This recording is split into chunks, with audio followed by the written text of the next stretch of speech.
Hello guys, मैं ईशान हुसैन और आप देख रहे हैं मेडिसन मेडकोस। आज मैं बात करने जा रहा हूँ इंटेस्टाइनल वार्म्स के बारे में। ये वार्म्स क्या होते हैं, किस वजह से लोगों में हो जाते हैं, इसके क्या लक्षण होते हैं और इसका क्या इलाज करना चाहिए, ये सब मैं बताऊंगा अपने इस वीडियो में। तो मेरे वीडियो को लास्ट तक देखें। तो सबसे पहले बात करते हैं ये वार्म्स होते क्या हैं। इंटेस्टाइनल वार्म्स को आम भाषा में कृमि रोग भी कहा जाता है। वैसे तो हमारे शरीर में कई तरह के वार्म्स मौजूद होते हैं।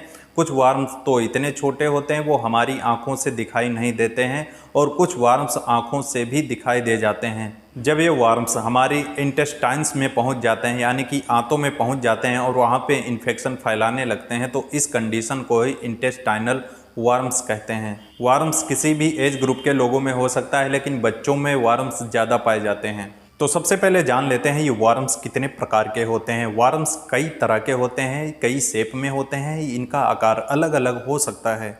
जैसे कि थ्रेड वार्म यानी कि सूत की तरह ये वार्म्स होते हैं।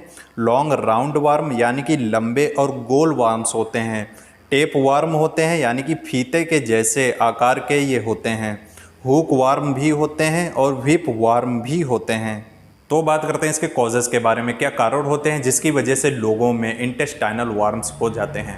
वार्म्स की मौजूदगी धूल, मिट्टी, पानी, इन्फेक्टेड खाने, इन्फेक्टेड फूड्स और भी इन्फेक्टेड चीज़ों में होती है। जब बच्चे इन इन्फेक्टेड चीज़ों के संपर्क में आते हैं, बच्चे जब धूल, मिट्टी, पानी में ज़्यादा रहते हैं तो उनको इसका इन्फेक्शन ज़्यादा हो जाता है। वार्म्स बच्चों में हो जाते हैं। अंडर कुक्ड फूड का सेवन करने की वजह से भी लोगों में इंटेस्टाइनल वार्म्स हो जाते हैं, यानी कि जो लोग अधपके भोजन का सेवन करते हैं उनको भी इंटेस्टाइनल वार्म्स हो जाते हैं।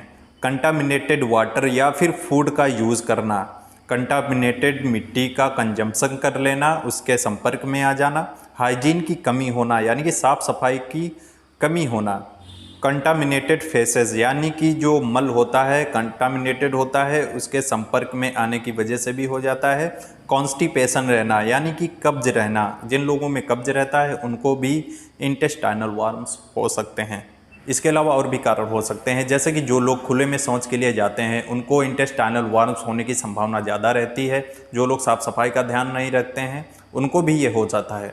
जो लोग नंगे पैर धूल, मिट्टी, कंटामिनेटेड वाटर के संपर्क में ज़्यादा रहते हैं उनको भी इंटेस्टाइनल वार्म्स हो जाते हैं। हुक वार्म नंगे पांव मिट्टी में चलने से होते हैं क्योंकि वे पैर की त्वचा में छेद करके शरीर में प्रवेश करते हैं। कीड़ों की संख्या में वृद्धि होने से कई बार आंतों में रुकावट हो जाती है और पेट में दर्द, ऐंठन, मरोड़ आदि होने लगती है। तो बात करते हैं इसके सिम्टम्स के बारे में। इसके क्या लक्षण होते हैं। स्टार्टिंग में तो बच्चों में बहुत ही ज़्यादा भूख लगती है, लेकिन ये भूख धीरे धीरे बच्चों में कम होने लगती है। बच्चे धीरे धीरे कमज़ोर होने लगते हैं, वीकनेस आने लगती है, उनको खाने की इच्छा नहीं होती है। बच्चों का वजन तेज़ी से कम होने लगता है और इसके कारण का पता लगाना मुश्किल हो जाता है। सुस्ती और थकान महसूस होने लगती है, खून की कमी होने लगती है, पेट में दर्द होना, मरोड़ होना, पेट ठीक से साफ नहीं होना और भी कई तरह के लक्षण हो सकते हैं, जैसे कि डायरिया हो जाना यानी कि दस्त होने लगना, नाउजिया एंड वोमिटिंग होने लगना यानी कि जी घबराना और उल्टी होना, सांस फूलने लगना, पेट में ज़्यादा गैस का बनना, पतले दस्त होना, रेक्टम अथवा वाल्व में रैशेज तथा ईचिंग होने लगती है यानी कि जो एनस होती है उसके आसपास में ईचिंग होने लगती, खुजली होने लगती है। और कुछ लोगों के स्टूल में वार्म्स प्रेजेंट भी होते हैं। ऐसा इसलिए होता है जो वार्म्स होते हैं उस जगह पर अंडे देते हैं और वहाँ पर अपनी वृद्धि करने लगते हैं और वो काटने भी लगते हैं, जिसकी वजह से बच्चों में गुदा मार्ग में खुजली होने लगती है। तो बात करते हैं इसके ट्रीटमेंट के बारे में। इसका क्या इलाज करना चाहिए। अगर आपको ऐसे कुछ लक्षण नज़र आ रहे हैं तो आपको तुरंत डॉक्टर से संपर्क करना चाहिए और डॉक्टर को पूरी कंडीशन बतानी चाहिए।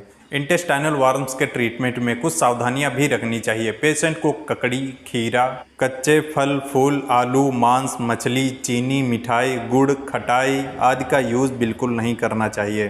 पेशेंट को न्यूट्रिशन युक्त डाइट देनी चाहिए। ब्लड की कमी होने पर सिरप या फिर टैबलेट्स दी जानी चाहिए। हरे पत्तेदार सब्जियों का ज़्यादा यूज़ करना चाहिए। खुले में शौच नहीं करनी चाहिए और शौच के लिए नंगे पैर बिल्कुल नहीं जाना चाहिए। इसके साथ ही इंटेस्टाइनल वार्म्स को ठीक करने के लिए मेडिसिन्स भी प्रोवाइड की जाती हैं, जैसे कि राउंड वार्म के लिए टैबलेट मेबेक्स 100 mg, इसमें मेमेंडाजोल 100 mg होता है। इसको सुबह शाम खाने के बाद 3 दिन तक लगातार दी जानी चाहिए।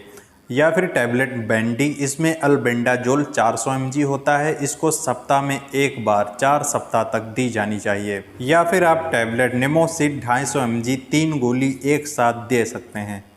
थ्रेड वार्म को ठीक करने के लिए टैबलेट मेबेक्स 100 mg, इसमें मेमेंडाजोल होता है, सुबह शाम 15 दिनों तक दी जानी चाहिए। या फिर टैबलेट बेंडी, इसमें अल्बेंडाजोल होता है 400 mg, इसको सुबह शाम 3 दिनों तक दी जानी चाहिए। टैप वार्म को ठीक करने के लिए टैबलेट बेंडी अल्बेंडाजोल 400 mg सुबह शाम 3 दिनों तक दी जानी चाहिए। या फिर टैबलेट नाइक्लोसान, इसमें नाइक्लोसामाइड होता है 500 mg, 4 गोली एक साथ, प्रथम खुराक खाली पेट तथा उसके बाद 2 गोली रोज सुबह शाम 6 दिनों तक दी जानी चाहिए। हुक वार्म को ठीक करने के लिए टैबलेट निमोसिड 250 mg 3 गोली एक साथ दी जानी चाहिए। इंटेस्टाइनल वार्म्स को ठीक करने के लिए एंटी वार्म मेडिसिन्स दी जाती हैं। बच्चों को ये मेडिसिन सिरप या फिर ड्रॉप फॉर्म में दी जाती हैं, बड़ों को ये टेबलेट फॉर्म में दी जाती हैं। इतना ट्रीटमेंट देने के बाद पेशेंट को 100% रिलीफ मिल जाता है। अगर इतना ट्रीटमेंट देने के बाद बच्चे को रिलीफ नहीं मिल रहा है तो उसको पेडियाट्रिशियन के पास रिफ़र कर देना चाहिए, वो कुछ टेस्ट भी करा सकते हैं। तो दोस्तों आपको समझ में आया होगा इंटेस्टाइनल वार्म्स क्या होते हैं, इसके क्या कारण होते हैं, इसके क्या लक्षण होते हैं और इसका क्या इलाज होता है। आई होप दोस्तों आपको ये वीडियो पसंद आया होगा, तो मेरे वीडियो को लाइक करें। अगर मेरे चैनल पर नए हैं तो इसे सब्सक्राइब करें और बेल आइकन को भी प्रेस करें, जिससे कि ऐसे वीडियोस आपको हमेशा मिलते रहें।